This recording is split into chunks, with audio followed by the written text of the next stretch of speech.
AI is incredible. It can teach you how to fry an egg and even write a poem, pirate style. Yarr! But it knows nothing about your work.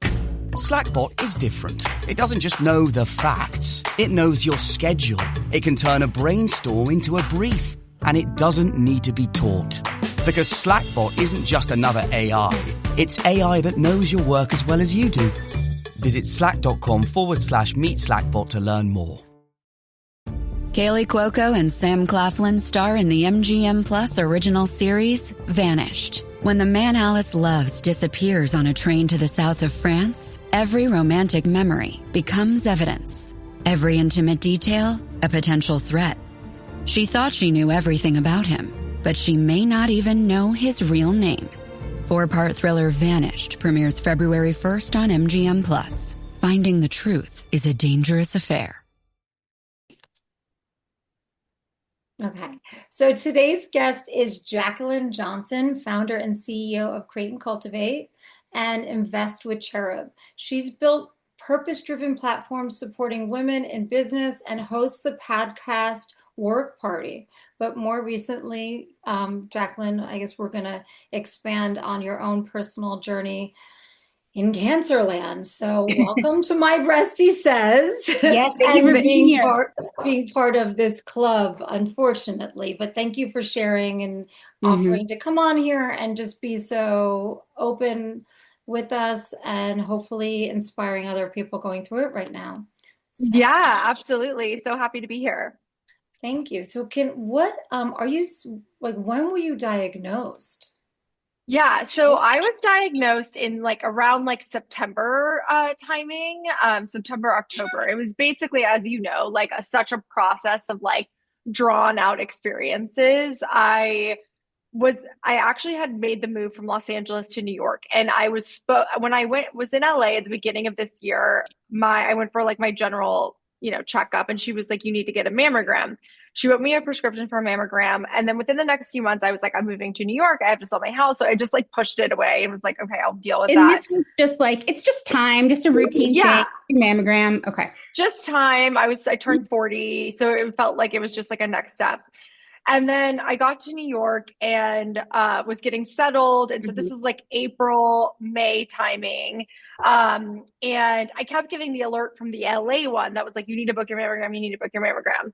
But when I clicked on it, it was you're in New York, that's a different prescription. So you have to get another doctor to kind of write. So again, it was all these obstacles kind of leading up to it. I had moved, it was stress, but I was having this weird pain in my left breast that was just random. I was like, that's so weird. And it kept reminding me to make the appointment. So long story short is in June, I made an appointment with a primary care physician out here, who then was like, yeah, I'll write you a prescription. So then she wrote me the prescription. So then basically I didn't go until around July to get it. And I just thought, and it was so random too, because I don't really post a ton on Instagram stories, but I always was I'm going to post about going just to remind people. Yeah, it's a great, going thinking this will be nothing. And this is fine. And I'll post this one photo and da-da-da. And then, of course, I get a week later, hey, you have to come in for some additional imaging. We found what looks like calcification. So again, I'm no big deal. Go back in, no problem. And then at that appointment, I was there for a while. And then after I got the imaging done, I was sitting in the waiting room for at least an hour and a half. And I was like, what's going on? Did they forget about me? Or so I went to the front and I was like, I think they might have. And they're like, no, just sit there. And I'm like, okay. And they called me back in. And then the woman was like, listen, so this came back showing that the calcifications are coming together, which means you have to go get a biopsy. And at that point I was like, okay. But at this point, I have no lump. No one has mentioned the word cancer. So I'm thinking, this is just all very preliminary. No right. And deal. Plus this is your first go around with a mammogram. Maybe this is just how it goes. This is normal. Yeah. I was like, okay, cool. The technology hasn't caught up yet. No problem. So as I'm getting ready for the biopsy, obviously, then it's starting to ramp up a little bit more. Okay, here's all the things you need to know about the biopsy. And going into it, what's going to happen. And there was a lot of lead up. So I was like, this feels kind of intense. And so then we get to the biopsy, and at the biopsy was only the first time where the doctor was like, okay, so we are doing a biopsy to see whether this is like on one spectrum, nothing and benign, and on the other spectrum, like stage 0 cancer. And I was like, what? Like that was the first time I had heard that word. And were you by yourself at this appointment too? My boyfriend came with me, but he was like in the waiting room. Yeah, he was in the waiting room. And at that point I was like, oh my God, like, the doctor did say, so we go through the biopsy, which is extremely painful. Like I actually feel like the biopsy was like maybe the worst part of it because like you're awake, you can feel like the sucking sensation. They're, obviously they're putting multiple needles in your breast, and then you have to do a mammogram after that, which is crazy. And at that point, when she said that, she's like, I really don't think it's stage 0 though. So at that point, she had said that, and I was like, okay, great. Like, love that you feel good about this. And so I kind of left thinking, yeah, like there's no way. And that's fine. She's like, the thing will be on the results will be on the portal in a week. At that point, so I'm refreshing like a psychopath, like the thing, and it's like absolutely, as one does, and there's no results, like it's just taking forever. And so I fly to Arizona. This is actually such a funny story, but I fly to Arizona for a work thing. I'm there for like literally one night to host this thing. And at that point, when I landed, it had been 8 days. So I call and I'm like, hi, I'm like trying to see the results. And the guy, it was like, I called like the portal help, whatever. And the guy's like, they're there. Like, you don't see them? And I'm like, no. I'm like, what do they say? He's like, I can't tell you that. I'm like, no, but like, how do I get them? And he's like, it's so weird. I don't know. Let me try and play with it, whatever. So, oh my God, can you imagine this portal guy? He's just like an IT guy. And suddenly he's like, it's cancer. I can't tell you. Yeah, exactly. I'm like, please, sir, screen grab what you see. But he's like, no. And then I get a call back from a New York number. And so I'm assuming it's the portal guy again. And I'm sitting in my room. I had just ordered room service because I hadn't eaten all day and I was going to do this event. And I pick up the phone and it's the doctor. And I was like, oh, she's probably calling because I called the portal guy. And she basically was like, hi, this is Dr. blah, blah, blah. Like, are you available to chat now about your results? And I was like, yes. And she was like, are you sitting down and do you have a pen? And I like, stop. She actually said, are you sitting down? Jaclyn, they said the exact same thing. Are you sitting down and do you have a pen? I'll never forget those words. I'm like, why?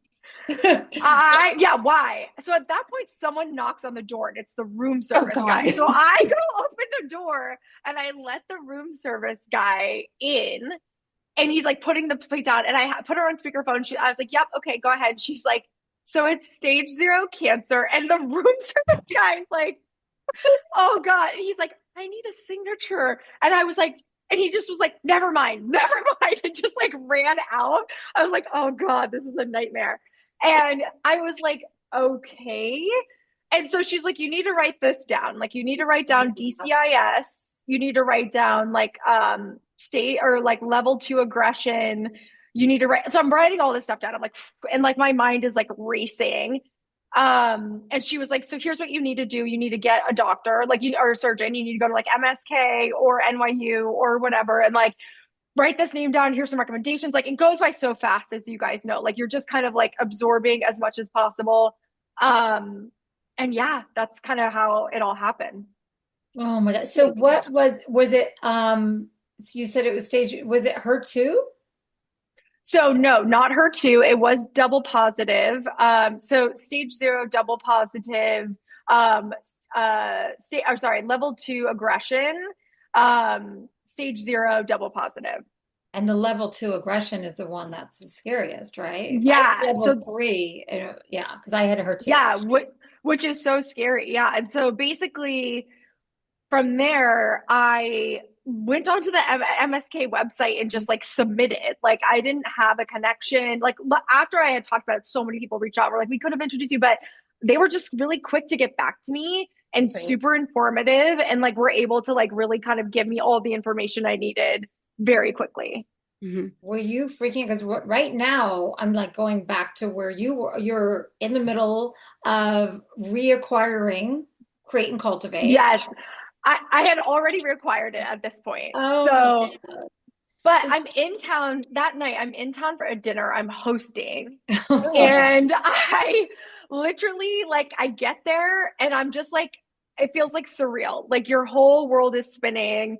And I went to one of my employees and I pulled her aside and I was just like, listen, like, I'm going to need to leave early because, and I told her what had happened. She was like, oh my God. I was like, yeah, like, it's fine. But like, I just need to get through this because I had to interview someone and get through the dinner. But I was like, I just got to go home. And she was like, yeah, of course. And so, as you do, I just started researching like a crazy person as much as possible. Did you feel like you were just fueled by adrenaline at that point too? I would think like totally. Yeah. I was eerily calm. I was like, okay, like, because it's kind of this weird sensation, I feel like, where you're like, this is happening. It's happening in. I think it's also just weird that you just live with the fact that you have cancer in your body at that point. So you're just like, I'm living with this. It's inside of me. I know this. Such a trip. Such a weird trip. You're like, so I just now exist in this thing. Because at that point, you're just setting up appointments. Like it's like MRI and then consultation and so you're like, this is still weeks away of whatever it is. And so it just became, I just was kind of numb and I just kind of sat with it. And I just started like doing the work to like get the information that I needed because if you go on the internet or even on TikTok or whatever, in the rabbit hole, it will make you insane. It will make you crazy. Did you have it in your family? No. So no history in my family. I did the gene testing. So this came after they did the gene testing. I didn't have any of the genes. So no BRCA, no nothing. That's nothing. Me too. Isn't it crazy? And then then there's a whole mental thing that's like, did I do this to myself? What did I do? Did I live somewhere weird, environmental? Did I eat the wrong foods? I mean, you look I haven't met you in person, but you look so like healthy and in shape. And I was too. I feel like it's like the healthiest I've ever been in my life, And I think what's interesting is mine is hormonally driven. Like that's, what they came to the conclusion of. And so I've now been on an obsessive journey about hormones in general and just learning as much as I possibly can because it's just so interesting. Like I also earlier this year had a fibroid embolization. So I had a really large, like essentially grapefruit cantaloupe sized fibroid that I didn't know about. In your uterus, I assume. On the outside of my uterus, yeah. Okay. And I basically found out through doing a sponsored post with Spring Fertility. So it was about freezing my eggs and I was going through the process and they're like, oh, we have to do a ultrasound, as part of it. And the girl's like, you have a massive fibroid. I was like, perfect. And she was like, you probably need to get that handled. And I was like, great. But I would have never had found out. That's bananas. And to think that something you like that could fit in your body without you noticing. Yeah. I'll send you guys the photo. Yeah. I mean, it's so shocking. I wonder if I have it on my desktop. I mean, it's so crazy. Like when they showed it to me, I was like, what? Like I've just been living with this. And it's one of those things. Oh my God. Yeah, wait, no, I have it. I'll show you. Good. Hold on. Let me see. Okay. You're going to die when you see it because hold me send request. Okay. I was like, wait, what? Like this is actually insane. It's like pushing on. It's the thing. It looks like a baby. It looks like a baby. Head. Yeah. That looks like a baby's head. And the white is like you know what I mean? It looks like it's oh my gosh. Insane. So that is obviously makes your hormones has insane. To go to YouTube to see. Yes. It's the size of a grapefruit. That's wild. I just had no idea. I was like, yeah, my period's horrible. Whose is it? Like, and being a woman. Yeah. Just life. And that obviously is very hormonally driven as well. So I knew like something was causing my hormones to be off. Do I think it's that? I don't know. Who knows?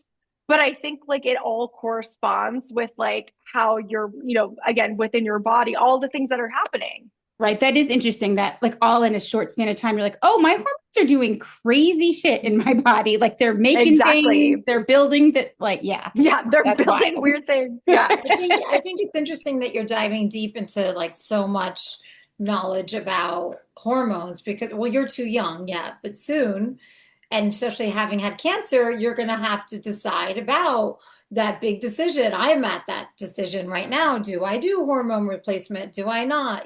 Some people say yay. Totally. Some people say nay. I don't Are know. you on an estrogen suppressor now, Jaclyn? No. No. So Okay. after I had my lumpectomy, my Mhm. surgeon basically was like, and I really loved my surgeon at MSK, George Pletus. He was amazing. And they're very research driven. And he said, listen, not in your family. We got clear margins. You don't have the genes. I personally think radiation and hormone therapy is overkill. Obviously Okay. you can do it, but like, Yeah. he's like, I think it's a real, he's like, if you feel stressed about your Right. chances of getting it again, then like, absolutely you should do it. And I did have a lot of women reach out to me because I said all this like on the internet and on my Instagram, and I had a lot of women reach out with me with the exact same diagnosis, exact same.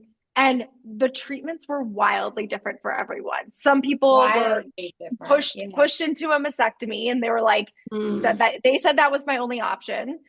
Alternatively, people were like, I did lumpectomy, but they said I had to do radiation. So it was like really kind of the wild, wild west of like, the different ways you can go about it, which is kind of the tricky thing about cancer is like, there's a lot of options. Yes. And two comments about that. One,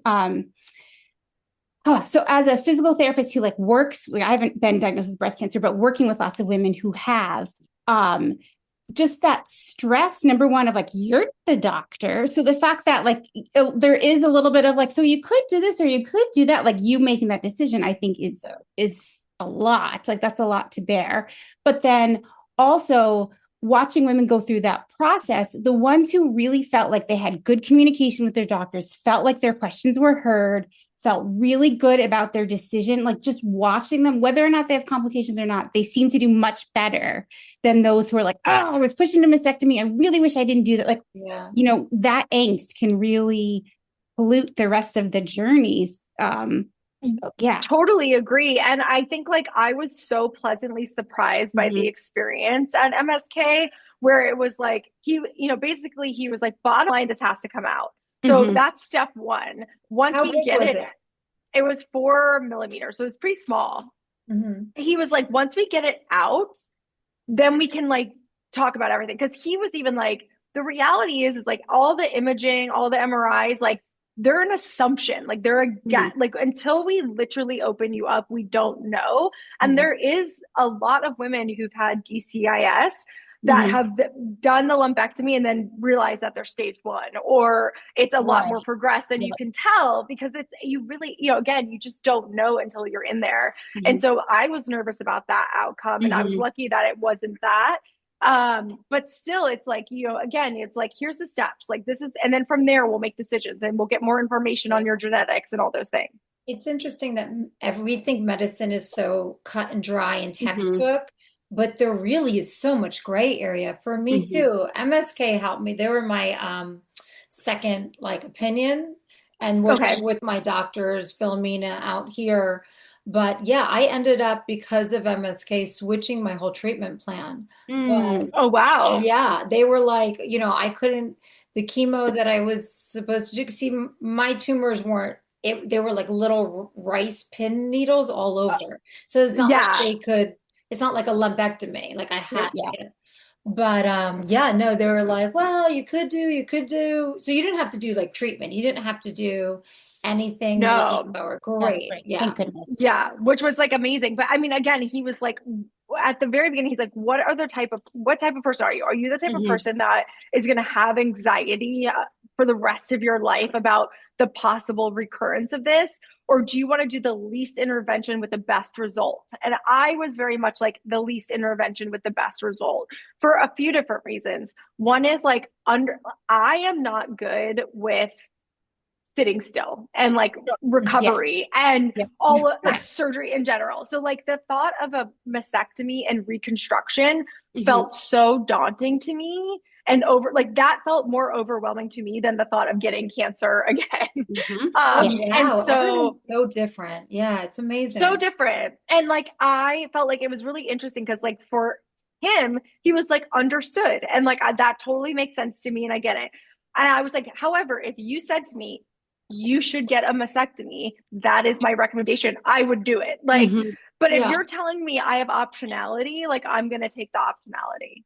And I do like to highlight, like how Chris just said, because Chris, I think, you know, like everyone is so different. And so no decision is right for everyone, right? Like everyone needs to like feel good, and that's good. And everyone's different. And I think that's a lot of people, even like talking about different, modes of how people deal with it. A lot of people don't even talk about it. Don't even, like, how did you make that decision? Because you are in the public eye. You have Work Party that you're doing your podcast on. I think it's on YouTube too, because I watched a few. But no, like I just like, how did you make that decision to go public? My mother-in-law, when she passed away, we didn't even know what she had. That's crazy. Yeah, she had breast cancer that spread to her brain. We knew that she had brain cancer, but they're like, oh, no. She actually died of breast cancer. Like, Grandma had breast cancer? Yeah, years ago that she told no one. So, it is. That's so that generation, though. My mom will just like break a bone and not tell me. And then I'm like, why are you in a cast? Like, I have one of my best friends from New York that I grew up with. She just told me yesterday that she had a lumpectomy like years ago. I'm like, oh my God, you don't tell me. How did you keep that to yourself? God, it's hard for me to keep any thought in my head quiet from anyone. Totally. So, yeah, I cannot really. Especially you being in the public eye, how did you make that decision? Because that's really brave. I just want to say. Oh, thank you. It's really funny though, because I was doing these Instagram. So I did the Instagram story because I posted about the mammogram. And then afterwards I was like, oh, I'm coming back because I have calcifications. Because I was just like learning in my mind. I even posted this. I was like, so calcifications, but I don't have a lump, so I'm good. And I was like posting about these stories on Instagram for whatever reason. It's not something I normally would do. I just was doing it. And then I was like, oh, I'm learning this information. And then when I got diagnosed, I was like, oh my God, like, and I felt compelled. I waited till like my boyfriend and I, we talked about it a lot, but he was like, wait until you have your plan set to go public, because there's going to be an influx of information and overload. Yeah, that makes a lot of sense. If you go into it being like, hey, this is what happened. This is what I've been diagnosed with. And here's the plan I'm going to go forward with. Then it doesn't leave a lot for like, again, people just like chiming in and giving you advice and all these questions and things like that. And once I felt really good in my decision and where I was going and the information I had, that's when I was like, I'm going to post about it, because I'd been talking about it and getting so much reaction on my stories. And I didn't even know this was possible. And I'm like, I'm a pretty health obsessed person that like I get Pronuvo scans. I'm like into it. So I'm like, the fact that you could get breast cancer without a lump, I just was like, I had no idea. I also didn't know stage 0 existed. So I was like, I came forward and I was like, so blown away by the amount of women who also have DCIS that like, were amazing sounding boards and things like that, but also the amount of women that had no idea. Yes. So I have a question for you. Something else, like observing everyone going through this and just like, whoa, this is so much. One, knowing that you come in educated, right? And you also come in in my mind, I assume like with all your business and your accomplishments, you must be very organized, resourceful, organized. Right? That's like your personality type. I'm on the other end of the spectrum. Do you think, how did that play a role in the way you approached cancer? If it did, I don't even, Yeah. So super methodical. I think also I had this is like so depressing, but I have a lot of close friends that have had breast cancer. Yeah. So my friend Grace Helbig, who also is like very, has spoken publicly about her breast cancer. She has a 1-woman show called Let Me Get This Off My Chest, which is amazing. She had just gone through it like a year and a half earlier. And so she had a bunch of information for me, and we were working on, talking to her, like, why did you choose to do this over this? And like all of those things. So that was really helpful out the gate. And then I also had my co-founder of Cherub, Angeline, who also had breast cancer early, which was like 25. Wow. So I had like this like group of close friends that I was like, here's what I'm thinking, here's what's happening, here are my results, like what would you do? My boyfriend would also had a connection to a breast cancer surgeon early on that I was able to review my results with. So I just leveraged every resource. I was like, it's funny, I've never been the type to ask for favors. I was like, but in this circumstance, I'm like, whose parent works at whatever, like, right, exactly. Get me in, coach. Get me in. Yeah. Like I want to know because I want to get as much information as possible to set me up for success. And so that's really like the approach I took. And is there something that was, I don't want to say something that was surprising to you, because I mean, I guess in a way it was all surprising, but like any pearls of wisdom you share now if people reach out to you saying, I was just diagnosed? So many women. It's actually insane. I got a message last night that was someone that was like, because of you, I got a mammogram. Now I'm on the second mammogram or something. And it's like, I get these messages all the time. And it's so amazing because I'm like, that was the point of sharing it, right? Is like, stop putting it off, go get the exam. And the fact that 1 in 8 women, it's like, I think we see all the breast cancer pink on October and it's like, it exists. And it's like maybe in your life a little bit. But 1 in 8 women is actually crazy. And when you more, like another friend of mine we got it at the same time. It's like, my goodness, it's crazy. And like, young, it's like, too. Like it's young. Younger. Yeah. Yes. Yeah. I will say, I think it's worthwhile if you are getting in the early stages of your diagnosis, I think if you have the means available, try to go to one of the specialized centers. So, MSK is a good example, Langione, NYU, what's the other one in Boston? Dana-Farber. Dana-Farber. Like if you can get to these places, because I think the approach is one, it's like, this is all they do. Right. And they have so much information, so much like resources, so much research. And I felt like I was just in like the best hands possible, where I immediately got someone who was like, hi, I'm your person. Text me any day or night, any question you have. And I was like, this is amazing. And like immediately it was like step 1, step 2, step 3. We're getting you in for this genetics test. We're getting you in for this MRI. We're getting you in for this. And it was like, they were so on top of it that it made me feel really good. Like I felt like I didn't have to advocate because they already knew what I should be doing and how I should be approaching it. Too, I'm glad that that's the point you highlighted, because for the rest, I don't think we would really know that, because that's not how we approach healthcare typically, right? Like if someone needs a knee replacement, you don't then have to call all the other orthopedics, right? Like you just go to your local doctor, assume it's going to be fine. But for something like cancer, like it does exist where you can request second opinions, even if you don't live in that town. Like I had MD Anderson, I had MSK, I had all the opinions, but get all the opinions and like ask questions. Like ask questions.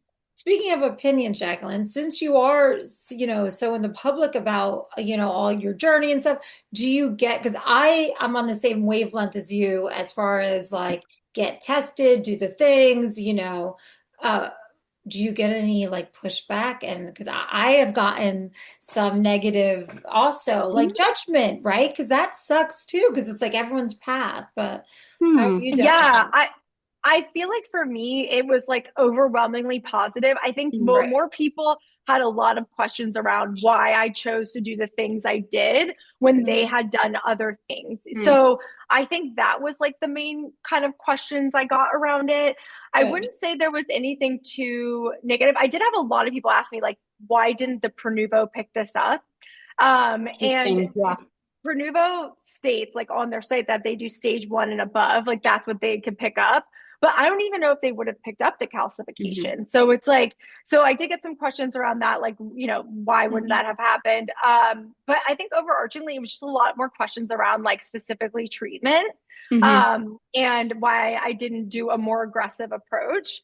And I was very honest about it. I was like, it's a personal choice. And I think I think to be fair, I was like, if I had the gene or if I had a history, I think I would have been more aggressive for sure. Right. But with your particular conditions and situation, that makes sense. Oh, wow. What was like the most thing going through this that surprised you about yourself? I think that I can like do hard things. I think for me, I I'm sorry to interrupt. I don't even know you. And I'm like, I don't know hard things. Like, that's funny to me that was the thing. Wait, well, you cut out, Jen. What'd you say? No, I said, like, I don't even know Jaclyn personally, but I know about her that she can do hard things. Yes. Like, everything she's accomplished in her life. So it's funny the way we can perceive ourselves, but sorry to interrupt. Yes. And I think it's like, I can do hard things in business all day long. Like, that to me feels so like easy and natural.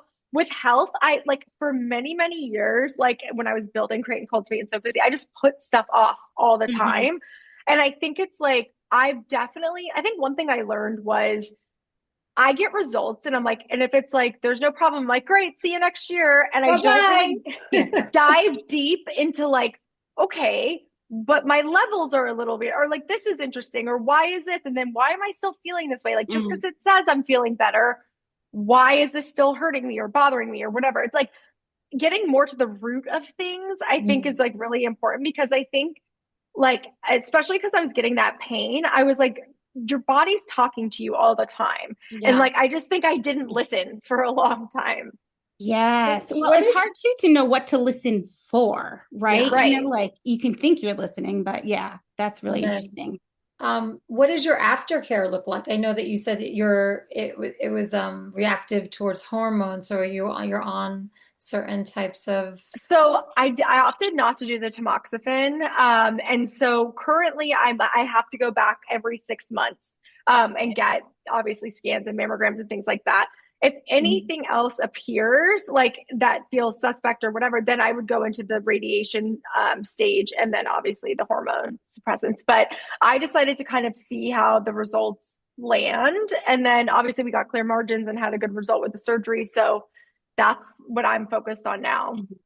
Are you seeing like a nutritionist or a functional doctor? Are you going that route too?